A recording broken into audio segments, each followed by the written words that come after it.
ఈరోజు పుట్టగొడుగులతో కూర చేసి చూపిస్తాను. వీటినే మష్రూమ్స్ అంటారు.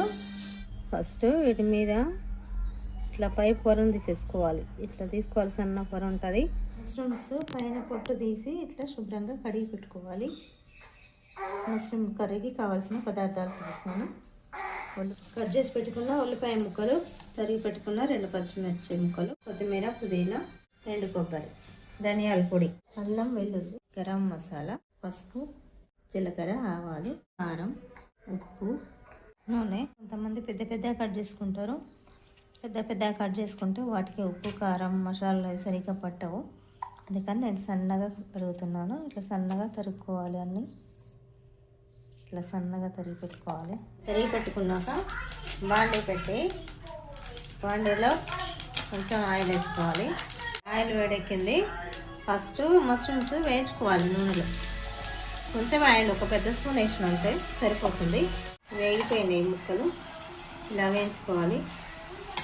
అవి వేయించుకొని పక్కన పెట్టుకోవాలి. కూర వండుతున్నప్పుడు ఇందాక వేయించుకున్న ఆయిల్ ఉంది కదా, దానికి ఇంకొంచెం యాడ్ చేసుకుందాం. గరం మసాలాలు, జీలకర్ర, ఆవాలు, పచ్చిమిరపకాయలు, ఉల్లిపాయలు, కొద్దిగా పసుపు వేయాలి. ఉల్లిపాయలు మూత పెట్టి బాగా మగ్గేదాకా ఉంచాలి. పెట్టుకున్నాం. మష్రూమ్స్ వేసుకోవాలి. ఎండు కొబ్బరి వేసుకోవాలి. అల్లం పేస్ట్ 1 స్పూన్ వేసుకోవాలి. ధనియాల పొడి 1 స్పూన్ వేసుకోవాలి. బాగా కలపాలి. 1 నిమిషం మగ్గనియాలి. అంటే 1 నిమిషం మగ్గాక కారం వేసుకోవాలి. తగినంత ఉప్పు వేసుకోవాలి. 2 స్పూన్లు కారం వేసుకోవాలి. చిన్న స్పూన్కి అందుకే 2 వేసిన. మగ్గాలి కారం. 1 నిమిషం మగ్గినాక నీళ్ళు పోసుకున్నాం. మగ్గిపోయింది. ఇప్పుడు 1 గ్లాస్ వాటర్ పోసుకున్నాం. దాంట్లో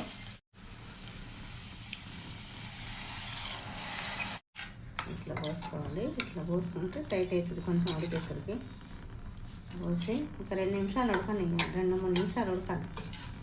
ఇప్పుడు టైట్ అవుతుంది. కొంచెం దగ్గరికి అవుతుంది కూర. కొద్దిగా గరం మసాలా పొడి కొంచెం వేసిన. కూర ఉడికిపోయింది కదా, చివరగా కొత్తిమీర, పుదీనా.